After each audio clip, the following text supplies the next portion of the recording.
여러분 안녕히 주무셨습니까? 참 좋은 아침입니다. 우리 2015년 7월 7일 수요일 말씀으로 드리는 오늘의 번제 함께 합니다. 레위기 25장 1절부터 55절. 아마 제일 긴 본문이 아니었을까 지금까지. 그 긴 본문을 한 번에 생각을 합니다. 우리는 1절부터 좀 길겠습니다만은 필요해서 12절까지 같이 읽어봅니다.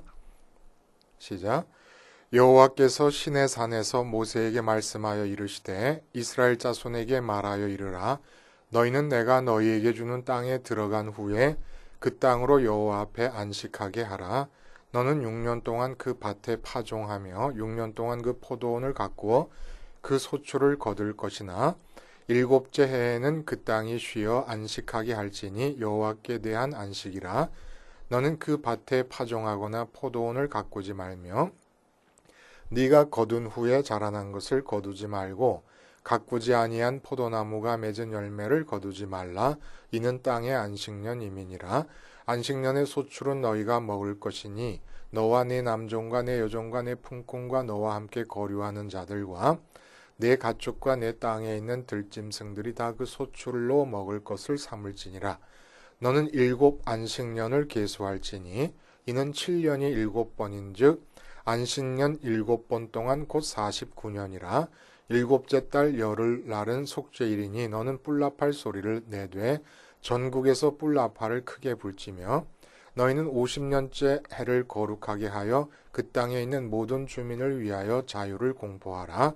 이 해는 너희에게 희년이니 너희는 각각 자기의 소유지로 돌아가며 각각 자기의 가족으로 돌아갈지며 그 50년째 해는 너희의 희년이니 너희는 파종하지 말며 스스로 난 것을 거두지 말며 가꾸지 아니한 포도를 거두지 말라. 이는 희년이니 너희에게 거룩함이니라. 너희는 밭의 소출을 먹으리라. 오늘 우리가 함께 읽은 말씀 중심으로 해서 안식년과 희년에 관한 말씀을 통해서 오늘의 번제 함께 합니다. 말씀의 제목은 이렇게 한번 정해봤습니다. 참 좋은 선물로부터의 자유. 참 좋은 선물로부터의 자유. 그러니까 참 좋은 선물. 이거 싫어하는 사람은 어떻겠습니까? 근데 자유 하면은 참 좋은 선물에 마음이 얽매이지 않는다. 뭐 이런 뜻 아니겠어요? 언젠가 그 인터넷 사정이 안 좋아져서 그 인터넷 관리하는 회사에 전화를 해서 그 수리 기사님이 오셨습니다. 인터넷을 수리해 놓으시고 인터넷 상태를 점검하기 위해서 TV를 켜 보시는데 그 중에 그 이제 영화 같은 것을 저장해 놓지 않았습니까? 요새 IPTV를 보면은. 근데 이제 그 영화를 보려면 돈을 내야 돼요. 최신 영화나 좋은 영화들은 돈이 비싸고 좀 덜 좋은 영화나 오래된 영화들은 좀 돈이 싸고 그런데 이 기사 아저씨가 인터넷 상태를 확인하시기 위해서 저희 TV에다가 아마 그럴 수 있는 권한이 있나 봐요. 소장용으로 영화를 2편을 담아 놓으셨습니다. 그리고 그 영화를 이렇게 틀어보신 거예요. 이제 그 아저씨가 가신 뒤에 영화를 이렇게 봤어요. 앞부분밖에 안 봤어요. 앞부분 조금 보니까 미국 영화인데 앞부분의 내용이 뭐냐 하면 어떤 아버지가 있는데 이혼을 했어요. 그러니까 고등학생 딸이 엄마를 따라가서 그 엄마가 새로 시집을 갔습니다. 근데 시집간 그 새 아빠가 엄청난 부자인 거예요. 그리고 이 본래 생부는 그냥 혼자서 가난하게 살아갑니다. 근데 딸의 생일날이 다가와요. 생일날이 다가오니까 뭘 선물을 할까 이제 고민하다가 인도인이 주인인 전자제품 상점에 가가지고 몇 날 며칠을 들락거렸습니다. 돈이 이게 쉽지 않으니까 이걸 좀 사고 싶은데 기어코 이제 무리를 해서 오디오 시스템 있잖아요. 미니 컴팩트 오디오. 그걸 하나 사갖고 생일날 그 집을 갔는데, 딸이 살고 있는 그 이전 부인하고 딸이 살고 있는 그 집을 갔는데, 뭐 어마어마한 큰 아름답고 큰 정원에 사람들이 가득 모여서 음악이 들리고 뭐 온갖 음식이 다장만이 되고 큰 파티가 열렸습니다. 그래서 딸을 찾아서 딸에게 그 오디오 컴팩트 오디오 선물을 줬어요. 딸이 아빠를 좋아했던 것 같아요. 이렇게 열어보니까 컴팩트 오디오가 있어요. 그러니까 아빠한테 껴안고 그 사람들 뭐 웬만하면 다 포옹하지 않습니까? 껴안고 감사하다고 그러는데 갑자기 어디서 와 하는 소리가 들리는 거예요. 그러니까 포옹을 풀고 딸이 딱 보니까 새아빠가 그 TV 속에 잠깐 나오는 화면 속에서도 야라는 소리가 나올 정도로 멋진 새카만 흑마를 장식을 해가지고 생일 선물로 끌고 나오는 겁니다. 그러니까 이 딸이 그 컴팩트 오디오 생부로부터 받은 그 선물을 경황 중에 땅바닥에 내려놓고 막 달려가서 그 말을 타는 거예요. 그때 그 오디오 땅바닥에 내동댕이 치다시피 내려놓아진 컴팩트 오디오를 바라보는 그 생부 아빠의 마음, 얼굴 표정. 이거 참, 이거 어떻게 표현을 하겠습니까? 가난한, 생부의 입장에서 딸이 새아빠가 사준 기가 막히게 멋진 말을 생일 선물로 받는 기쁨으로 자기가 준 선물을 놔두고 뛰어간 이 장면, 이 상황. 그리고 그 새아빠가 와가지고 이 생부한테 같이 조인하자. 그러니까 나는 그만 가야 되겠다라고 말하고 그럼 알아서 가라 그러고선 돌아서 이전 부인하고 딸하고 셋이서 이렇게 가는데 혼자 남아서 우두커니 그 컴팩트 오디오를 내려다보고 있었습니다. 참 이건 치명적이죠. 근데 하나님은 우리에게 우리가 참 좋게 느껴질 수밖에 없는 선물을 주시고 그리고 그 선물을 땅바닥에 내동댕이 치기를 바라시는 이상한 분이십니다. 그 컴팩트 오디오가 땅바닥에 내려져 있는 걸 본 아빠의 마음이 어떻겠습니까?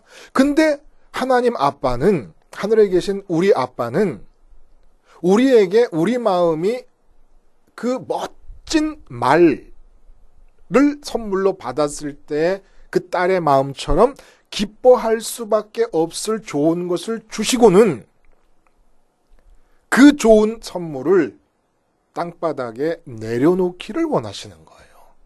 이 땅바닥에다가.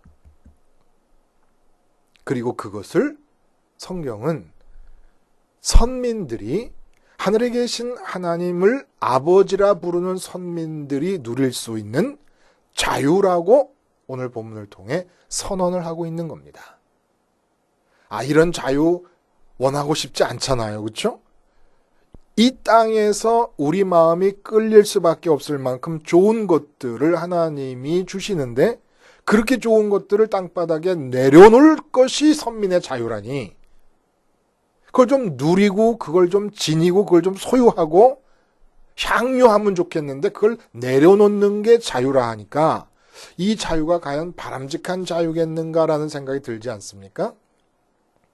오늘 본문은 안식년과 희년에 관한 이야기가 나옵니다. 안식년은 우리가 읽은 앞부분에 나오고 그 다음에 그 뒷부분 전체가 다 희년의 여러 가지 규정들에 대해서 말씀해주고 계시는 것인데 한마디로 안식년은 6년 동안은 밭에 농사를 지어서 그 수확물을 잘 거두어서 잘 먹고 살면 되는데 7년째가 되면 밭을 쉬게 하라는 겁니다. 밭을 쉬게 하니까 나도 할 일이 없는 거죠. 그러니까 이 초점은 밭을 쉬게 한다는 데 있어요. 그렇죠? 내가 노동을 안 한다는 데 초점이 맞춰져 있는 게 아니라 노동을 안 할 수밖에 없지만 초점은 땅을 쉬게 한다는 데 있다는 겁니다. 그리고 희년은 뭐냐? 이런 안식년이 7번 지나지 않았어요? 77이 49에서 49년째가 안식년이에요. 그렇죠? 근데 안식년을 지나고 나서 그 다음 해에 또 1년을 또 쉬라는 거예요. 신년이 바로 그 50년째 해를 그렇게 쉬라는 얘기입니다. 근데 이때는 어떤 일이 일어나냐 하면은 내가 살다 보니까 돈이 궁해서 토지를 팔았어요. 그러면은 그 토지를 산 사람이 신년이 되면 다 내게로 돌려줘야 됩니다. 또 내가 다른 사람의 토지를 샀다 그러면 또 돌려줘야 됩니다. 그리고 빚이 있잖아요. 내가 빚을 졌다 그러면 신년이 되면 빚이 탕감이 됩니다. 그리고 내가 채권자일 경우에는 신년이 되도록 그 사람이 빚을 못 갚고 있으면 그 빚을 탕감을 해줘야 됩니다. 참 입장이 곤란하죠, 서로. 탕감을 받는 입장, 토지를 돌려받는 입장은 참 좋을 것 같은데 토지를 돌려줘야 되고 빚을 탕감해줘야 되는 쪽에는 참 이게 억울한 면이 있지 않겠습니까? 그리고 종으로 팔렸잖아요. 남의 머슴살이를 하게 됐습니다. 그럼 신년이 되면 다 돌려보내야 됩니다. 돌려보낼 때 그냥 돌려보내면 안 돼요.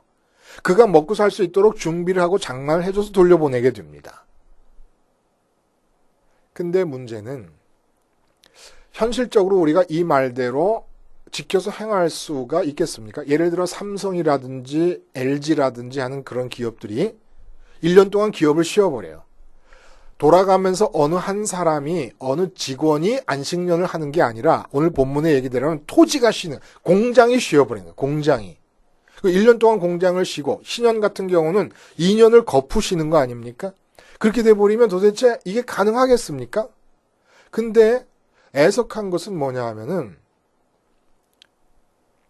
성경 내에서도 이 안식년과 신년이 구체적으로 어떻게 지켜지고 있었다라고 하는 얘기가 단 한마디도 없습니다.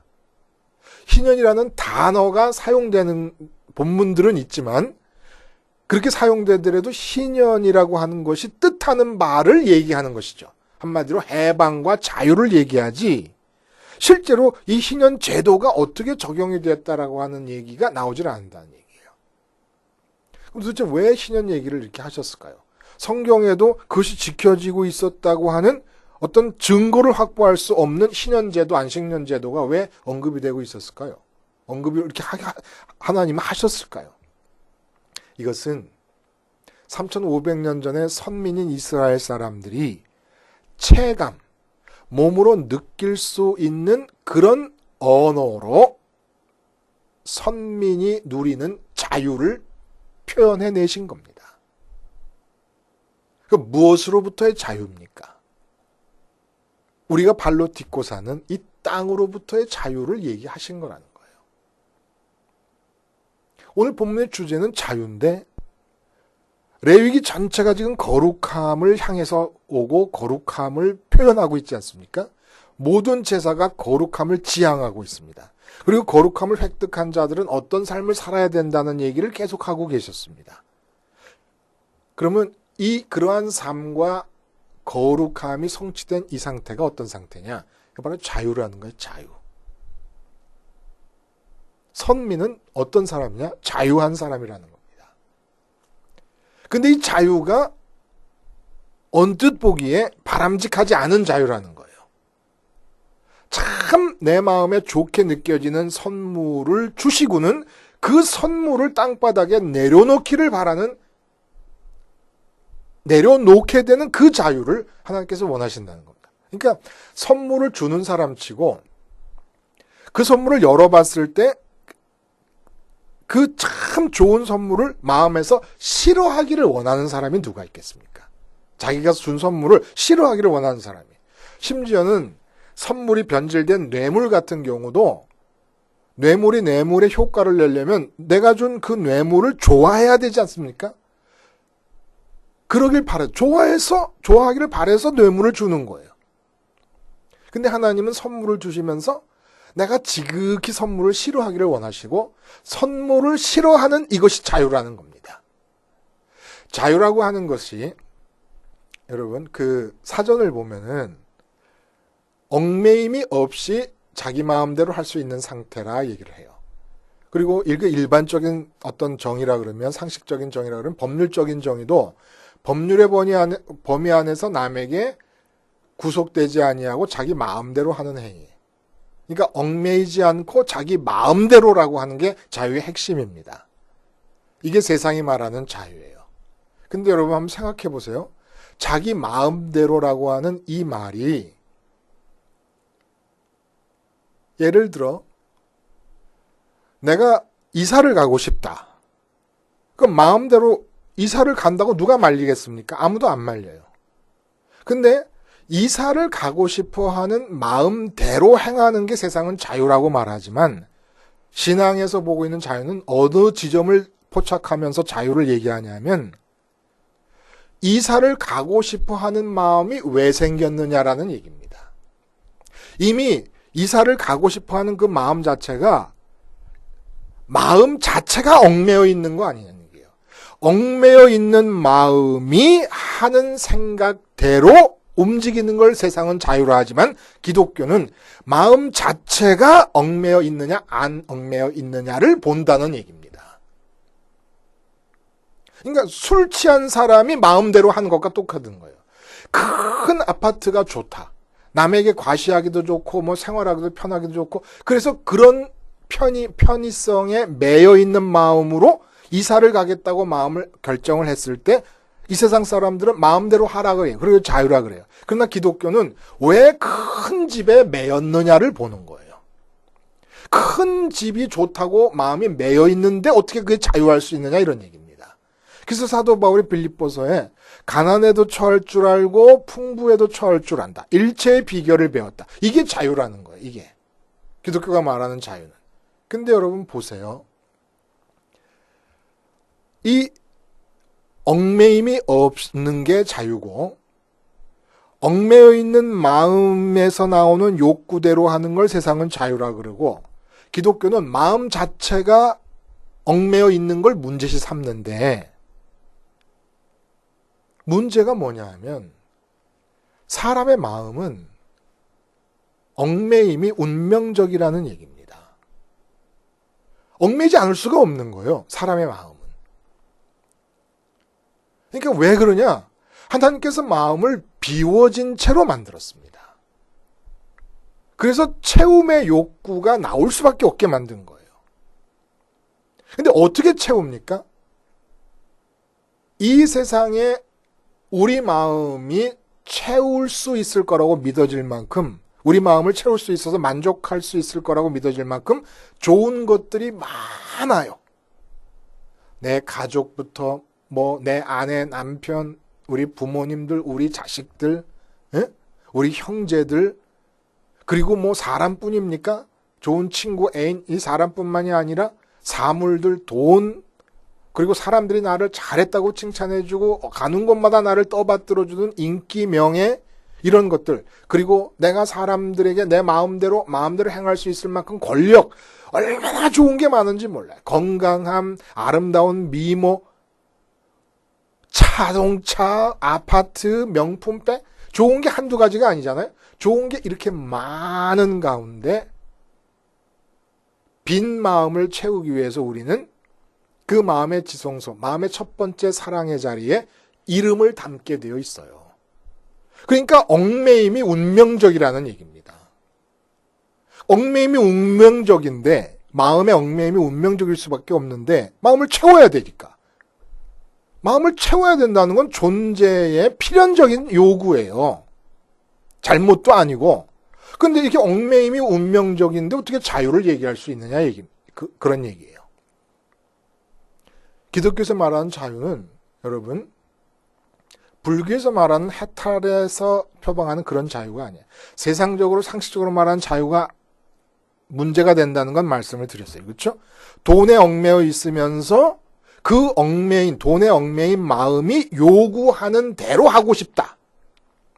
그래서 내가 법을 어기지 않고 사업을 크게 벌인다. 근데 이게 문제라고 보는 거예요, 기독교는. 마음이 돈에 묶여 있으니까, 얽매여 있으니까. 그러면서 이제 기독교가 말하는 자유는 뭐냐는 거예요. 불교는 그래서 말합니다. 마음이 어떤 것에도 얽매이지 말자 라고 얘기를 해요. 그러나 이것은 불가능한 것이고 거짓입니다. 진리, 하나님께서 창조하신 창조의 진리와 맞지 않는 얘기를 하는 거예요. 그러나 탁월한 점은 마음이 이 세상에 있는 좋은 것들에 얽매이면, 좋은 거라고 느껴지는 것들에 얽매이면 거기서 고통이 생기고 괴로움이 생긴다는 건 포착을 한 거예요. 그건 탁월한 거죠. 많은 사람은 괴로워하면서도 집착을 버리지 못하고 얽매여 있는데, 자, 그렇다 그러면 기독교가 말하는 오늘 신년이 뭐라면 자유를 선포하라 이렇게 얘기합니다. 그 안식년의 내용을 담고 있어요, 신년이. 근데 그 신년의 핵심 메시지는 자유를 공포하라는 얘기예요. 기독교의 자유는 뭡니까?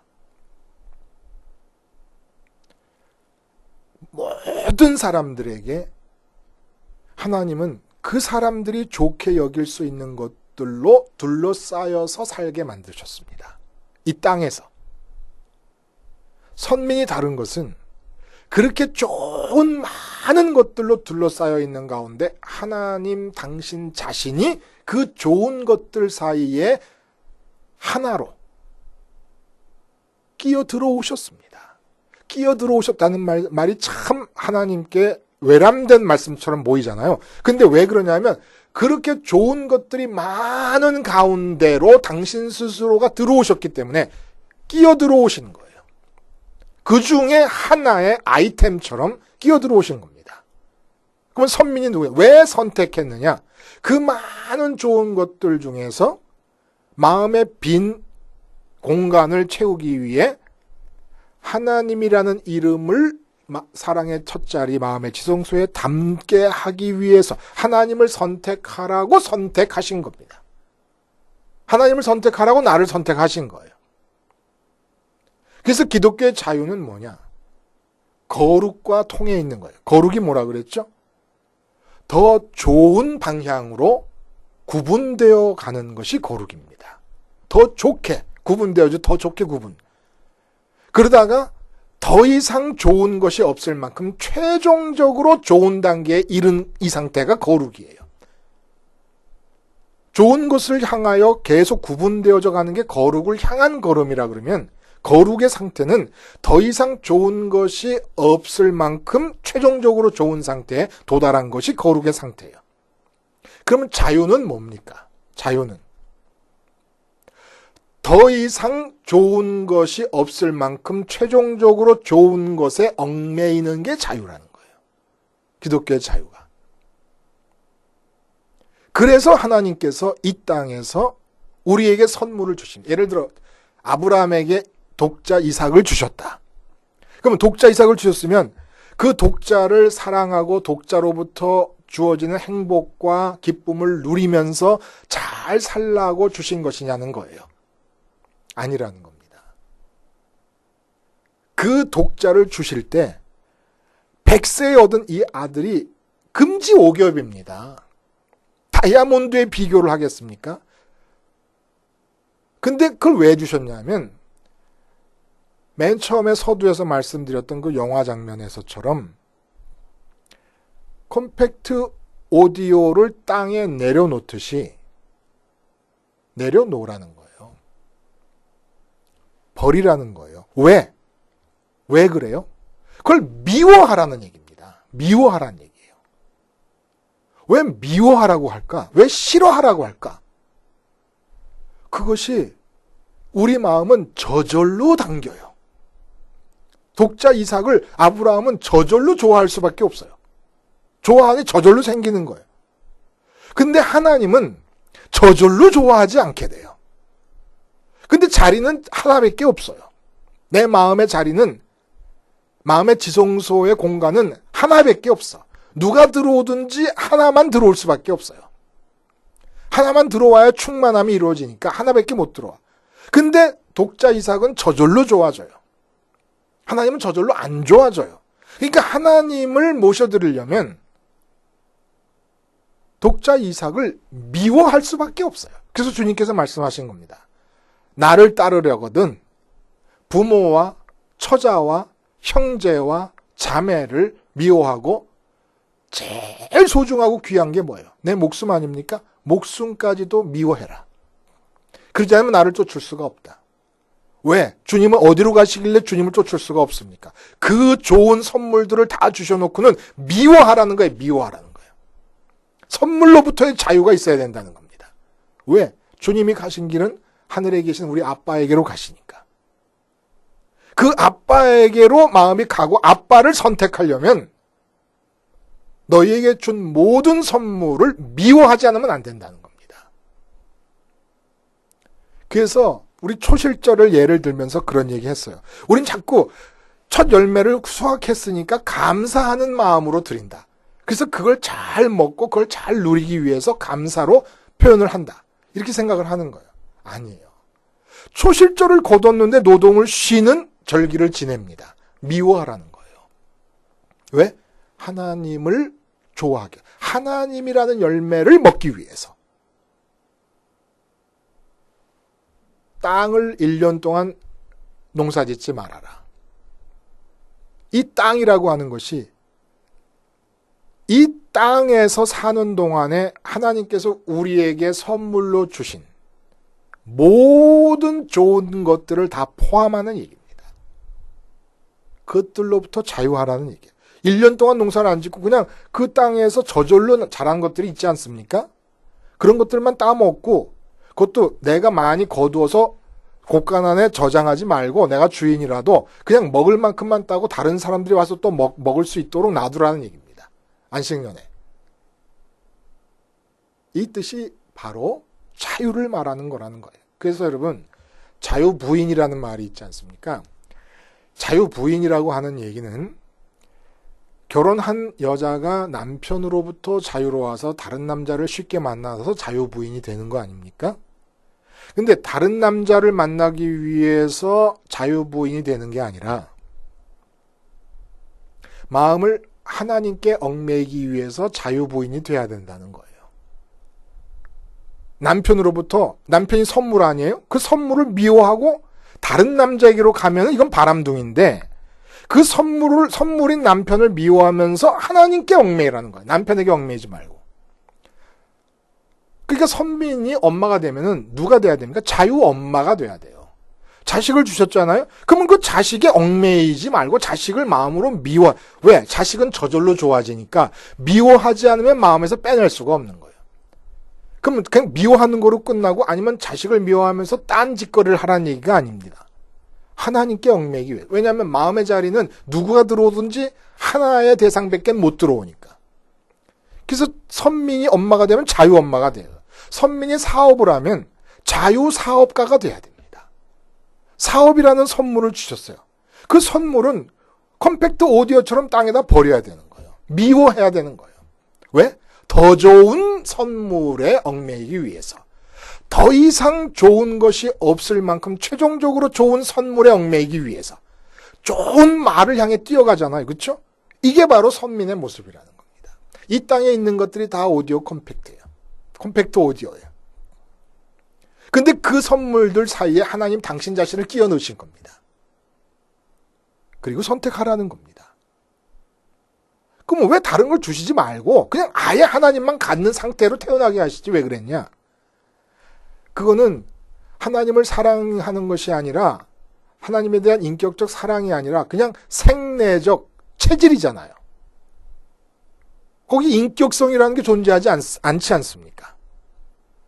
그래서 내 마음이 좋아할 만한 것들을 주신 다음에 그것들을 미워해. 그래서 사도 바울은 그걸 뭐라고 표현하냐면 배설물이라고 표현한 거예요. 배설물. 그동안 좋았던 것들을 배설물. 배설물은 빨리 내보내야 되는 거 아닙니까? 그 미워한다는 말과 통하는 거죠. 주님께서 하신 미워한다는 말과. 좋은 것을 선물로 주신 다음에 그 선물을 버리고 하나님을 선택하는 것이 이게 사랑이 아니냐는 얘기예요. 그래서 땅에 농사를 쉬어라. 그리고 남의 땅을 산 자는 땅을 돌려주고 또 땅이 없어서 결핍에 찌들린 자들은 땅을 돌려받게 되고 이게 그들이 그 당시에 느낄 수 있는 체감 언어를 통해 표현하는 자유라는 얘기예요. 근데 신약에 와서는 희년 얘기가 없지 않습니까? 근데 그 희년의 모든 정신이 예수님의 사역에 포함되어 버리는 거예요. 그래서 가난한 자에게 자유를 눈먼 자에게 뜨게 함을 포로된 자에게 해방과 자유를 주신다. 이런 예수님의 사역이 신현의 정신을 다 포함해버리고 아들이 너희를 자유하게 할 수 있다 이렇게 얘기하십니다. 아들이. 왜? 아들과 아버지가 항상 관계를 유지하고 있어요. 하늘에서. 근데 아들의 위치에 서게 하시는 거예요. 이 아들 되신 예수님이. 그래서 하나님께 얽매이게 하는 겁니다. 이게 바로 자유라는 거죠. 자유는 가장 좋은, 최종적으로 좋은 것에 얽매이는 것이 진정한 자유입니다. 마치 거룩이 더 이상 좋은 것으로 구분될 수 없을 만큼 최종적으로 좋은 단계에 도달했던 것이 거룩이었던 것처럼 자유는 최종적으로 좋은 대상에 얽매이는 것이 자유예요. 그래서 하나님께서는 하나님을 최종적으로 좋은 것으로 선택하라는 의미에서 이 땅에서 많은 좋은 것들을 주시면서 그 좋은 것들을 버리고 미워하고 마음에서 내보내면서 하나님을 마음으로 모셔드리는 사랑을 표현하기를 원하시는 거죠. 선민에게 요구되는 자유는 곧 자유 자체를 추구하는 것이 아니라 하나님 자신을 추구함에 따르는 결과입니다. 그리고 하나님께 얽매이기 위해서 세상의 좋은 것들을 미워하는 이 마음이 하나님을 향한 사랑 아닙니까? 이게 바로 우리가 보여줄 수 있는 사랑이에요. 그리고 이 사랑이 십자가에서 죽으신 예수님의 죽음을 모든 내 마음을 잡아 끌 만큼 좋고 중요한 대상과 일들 앞에서 나의 죽음으로 고백해 버리면서 그것들을 싫어하고 미워하고 땅바닥에 내동쟁이 쳐버리고 마음을 하나님께로 드리면 드리는 이 일을 십자가 생활화를 통해 가능하게 될 수 있다는 얘기예요. 그렇게 하면 내가 버린 이 세상 것들과 세상 일들은 드디어 하나님의 통치 안으로 들어가고 하나님께서 이끌어 가신다는 얘기죠. 오늘 참 좋은 선물로부터의 자유, 이 기독교인의 복음적 자유, 신앙적 자유의 핵심을 내 것으로 삼고 진짜 이 자유를 만끽할 수 있게 되기를 바랍니다. 기도하시겠습니다. 하나님 아버지, 주님의 십자가 생활화를 통하여 내 마음이 끌리는 모든 좋은 일들, 중요한 일들, 급박한 일들에 대해 죽게 하시고 그것들을 미워하게 하심으로써 하나님을 향해 유일하게 얽매이는 초소를 발견하는 참다운 선민들이 되게 해 주시옵소서. 예수님의 이름으로 기도하옵나이다. 아멘.